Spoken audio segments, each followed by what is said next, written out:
Hi everyone, I'm Karen Hewitt Hagan. Welcome to the Art of Going Places, Learn How to Travel Sketch.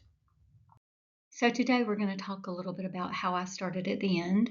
I'll show you my plein air work versus my studio work, and we're going to flip through my personal sketchbooks. That's what this class is all about, and that's the really good part to me. And the even better part is we're going to do two little sketch-along exercises. So if you don't already have your pencil or sketch Sharpie or crayon or whatever you draw with and a piece of paper out, you might want to grab it.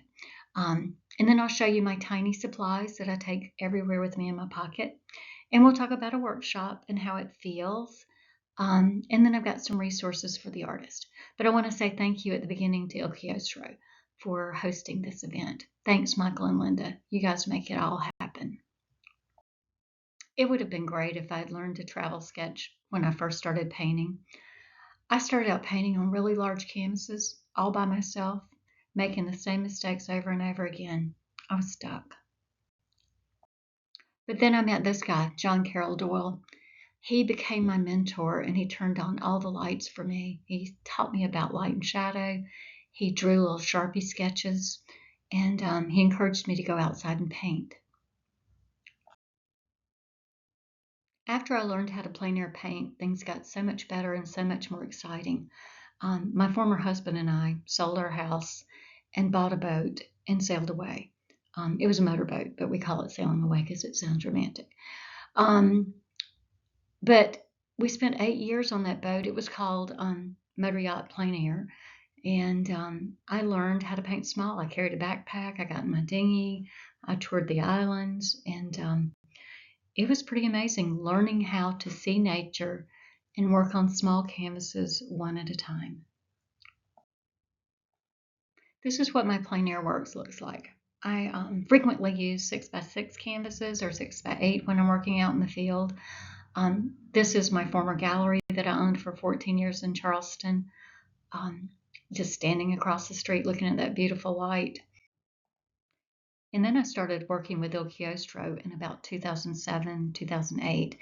And things got really amazing because all of a sudden I was going to Europe once a year and we were seeing scenes like this and just this amazing piece of architecture. I think this was maybe a 6x8 size.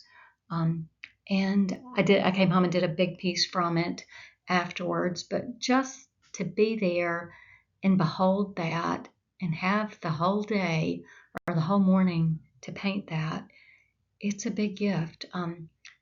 If only I had been sketching.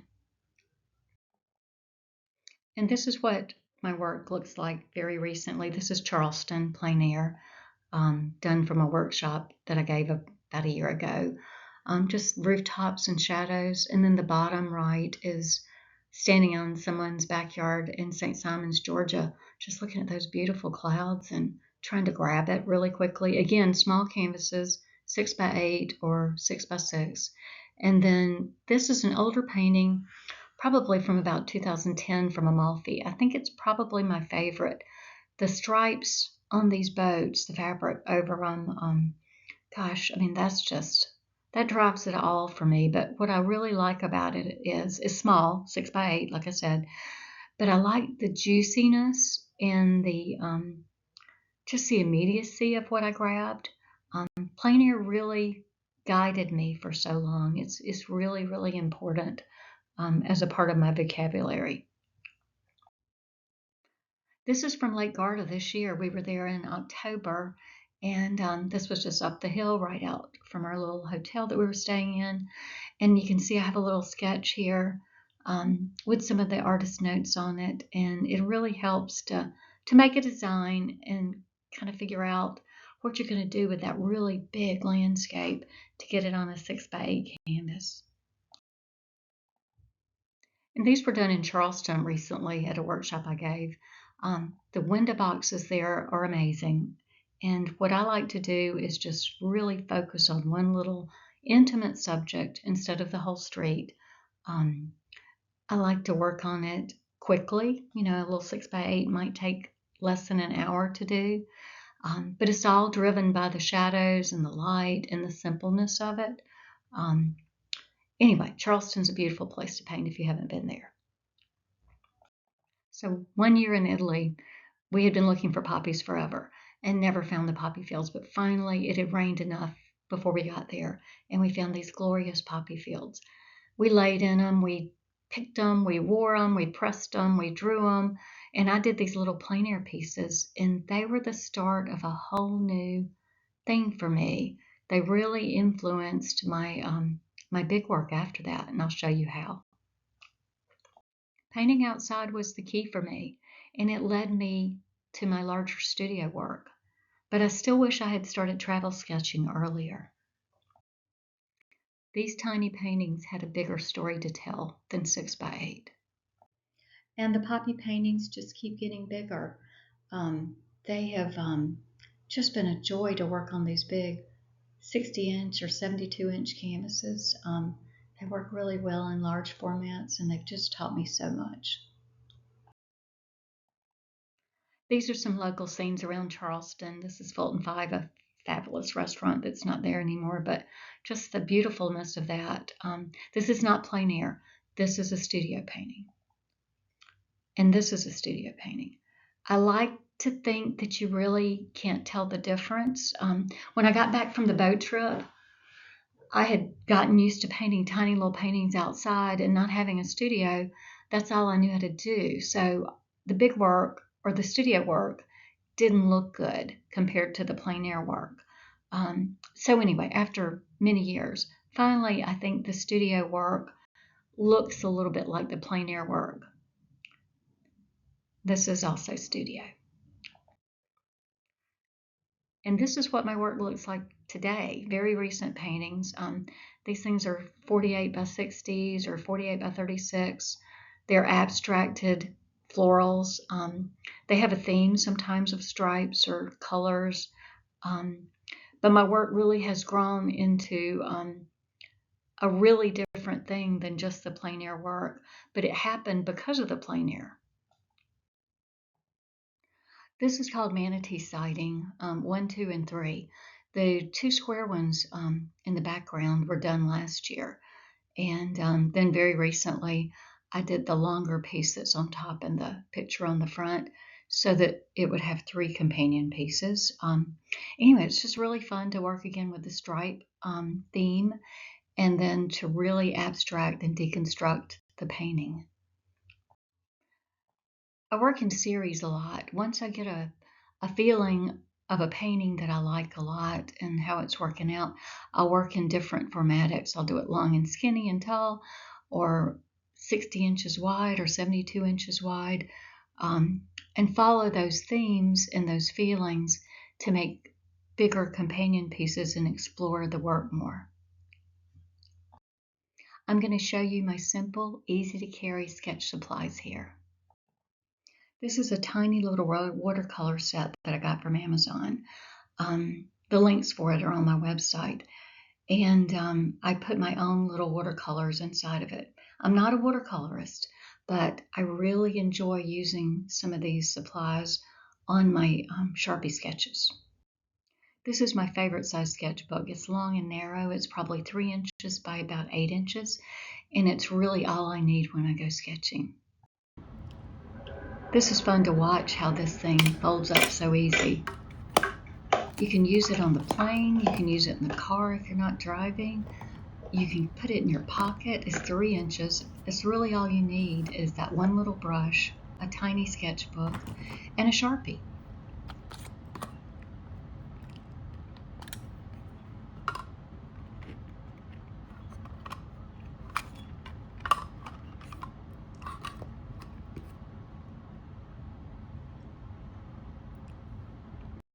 These sketchbooks turned on all the lights for me.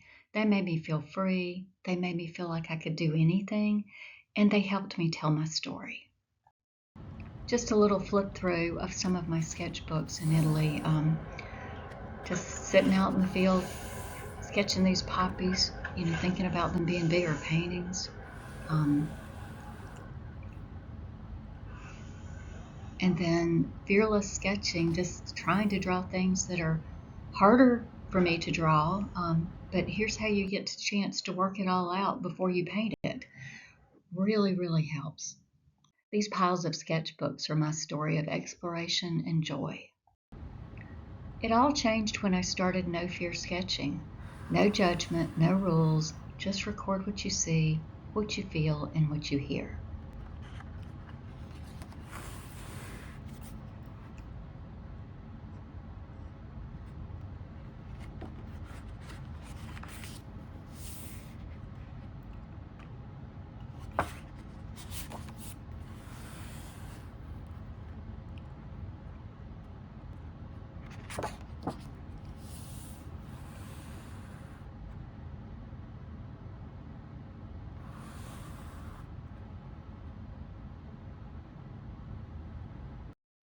Seeing these notes and drawings in my sketchbook takes me right back to Italy. For you guys that know me, you know I like chandeliers. So I'm always hanging out in chandelier shops, looking up at my room in the hotel rooms and painting the ceiling or sketching the ceiling. And this little bottom one was from the Lake Garda trip recently. Meet my artist friends Deborah and Lauren. They were telling their stories and sketches in Italy last year. It's great fun just to look out of your hotel room and see what you see and let your pen move around the paper and make some written notes about what you're seeing, what you're hearing, and what you're smelling. No perfection, just respond to what you see. These were sitting on the back of a friend of mine's boat in Florida, and we added gouache to these after we drew them in Sharpie. This is where it all comes together for me. I did a Sharpie sketch out of my window from the balcony in Italy last year. Had a glass of wine, as you can see, and I made some artist notes. And that just gives me all the information I might need paired with the photo to make a painting later. I think it really helps to pair sketching with your favorite activities. Sometimes I sketch while the coffee's brewing at home, or while I'm having a cappuccino in Italy, or when I'm having a spritz. And then sometimes my journal notes end up in new paintings. This piece was made from a little 6x8 inch oil painting from a few years ago. And then I did an acrylic painting on paper and cut it up and then wove it and framed it in a shadow box. And it was really nice to experiment with making it, using my art to make a piece this way. And once you do this a few times, you'll get really used to taking your little travel sketchbook out to cafes. It's just amazing how much you can learn sitting there having a cappuccino, quietly sketching and making notes about what's around you. This was the view of my out of my hotel room in the Italy workshop last October at Lake Garda. So I took a big picture and then I cropped it and then I cropped it some more. Step 2, I did a few little drawings, and step 3, I did a quick little oil painting on paper, which is kind of unusual for me, just standing on my balcony. Anyway, nice process of 3 steps that makes it all easy for me. So, are blind contour sketches helpful? Have you done them before? They help me a lot, so the answer is yes. Here's some example of blind contour drawings. This was a friend of mine in Italy who had on big earrings, and I was looking at the photo of her, but not looking at the paper while I was sketching it. And it's kind of amazing, but it looks a little bit like her. These are people on the beach, me just peeping in on their relaxation and following the lines of the chairs and not looking at the paper. And I promise, not looking at the paper. This is me in Italy wearing a short little skirt. I think I was in Amalfi. And I did this from a photo when I got home. But I was not looking at the paper, just looking at the reference photo. And here's one I did in Italy on site at San Giovanni d'Asso. I did a little blind contour drawing first of this window, which was a little bit complicated, but it helped my mind figure out what I was getting ready to paint. And then there's the plein air painting next to it. And 2 more little blind contours. Again, I'm looking at the reference photo and not looking at the paper. And it's amazing how they turn out. We're going to do 2 little sketch-along exercises. So I've got a Tuscan cypress photo from D'Avelet, where my workshop's going to be this October, and I've got some pictures of a Capri boat that were beautiful. Now's the time to get out your supplies. Sharpie, your sketchbook or a piece of paper, and come along and sketch with me.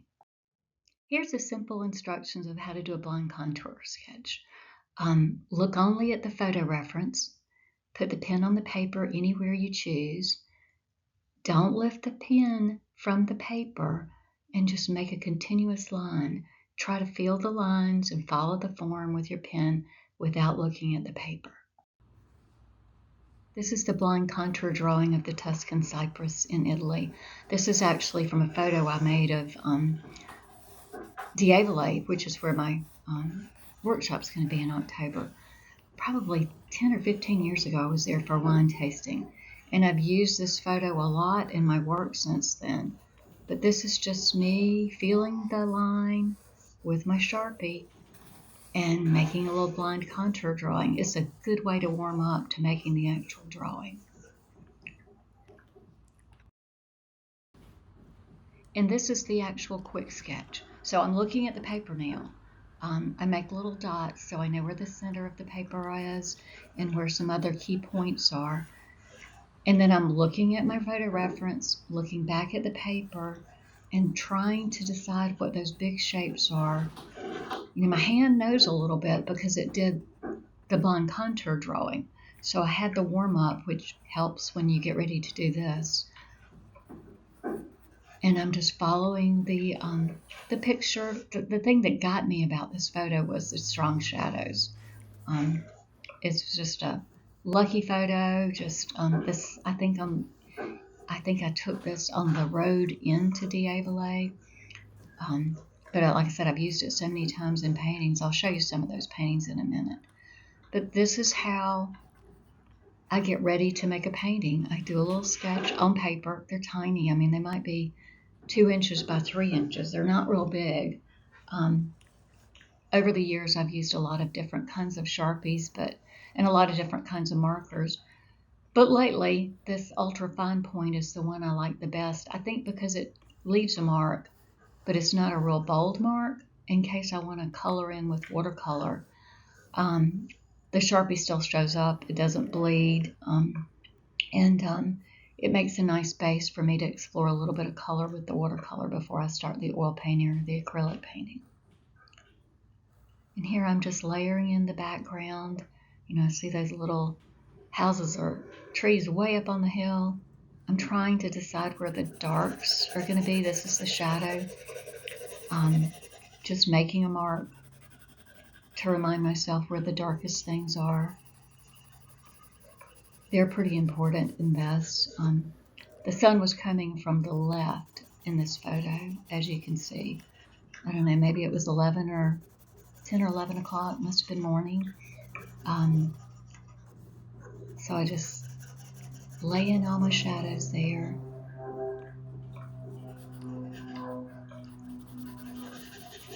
Making my marks so I know where the darks are.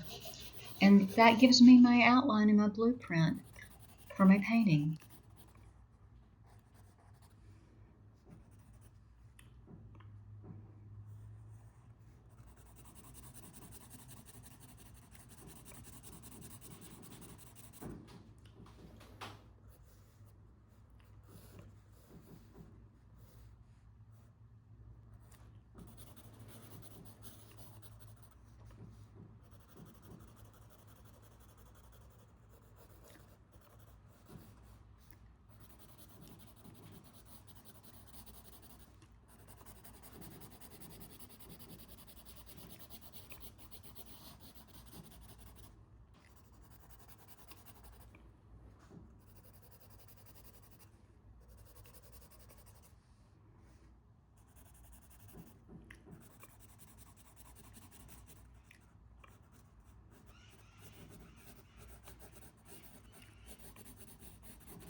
This is the reference photo. This is the first painting I did from that reference photo many, many years ago. I always liked this painting. This was a 12 by 12 inch and it was oil. And then this is one I did recently, maybe a year or two ago. I expanded it and wanted it to be more vertical.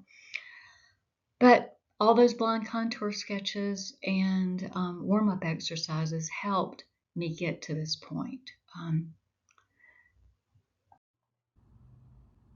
So this is the blind contour drawing of the Capri boats.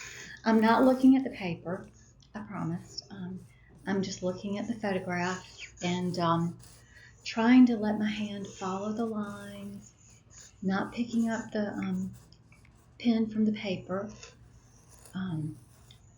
trying to just look at those big shapes and go kind of outlining them just from one shape to the other. Everything's kind of connected. It's certainly not a finished drawing, but it's kind of like magic how it works. I mean, it really looks like the boats. It teaches your brain and your hand how to feel it. So now we're going to do the quick sketch of the Capri boats. I do 4 little dots to get some reference point on the canvas and a center dot. And what I really liked about this photo was those triangles that the lines make at the front of the left, and then that triangle is repeated between the 2 boats. So it's a really good reference photo. I'm really just trying to follow the lines of the boat and get the idea of how these boats are sitting in the water planned out. The photo is a really good photo because I can see the shadow, I can see the light. The light's coming from the top. It must be about noon, but that shadow hanging under the boat is what holds everything together.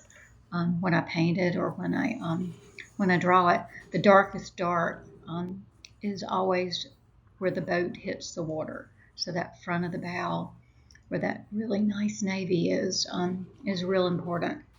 And then, the roundness of that dinghy is pretty fabulous. I think the lesson that I would be learning from this quick sketch is I should have drawn everything smaller if I'm using this size paper, or I should have scooted things a little bit to the left because I like the picture as it's composed. But I'm glad I'm just learning that I have a little bit of a composition adjustment to make in 3 minutes rather than as if I painted it for 3 hours and then discovered that I didn't have enough room to do what I wanted to do. So these little sketches are really helpful. I wish I had started doing this a long time ago when I was painting. You don't know how many paintings I pulled out in the compositions, from 10 or 20 years ago are really, they fail because I didn't do this sketch. So 3 minutes really, really helps a whole lot. I'm just putting in the darkest dark here.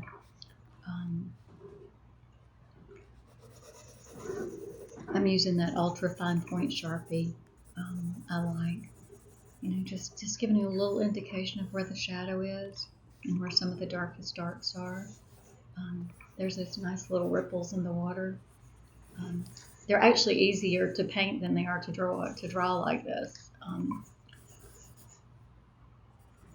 And if I had this to paint, if I wanted to paint it, I might use that yellow towel that's hanging out in the far left boat. I might put that into the painting somehow. But I'm not going to put it into this drawing.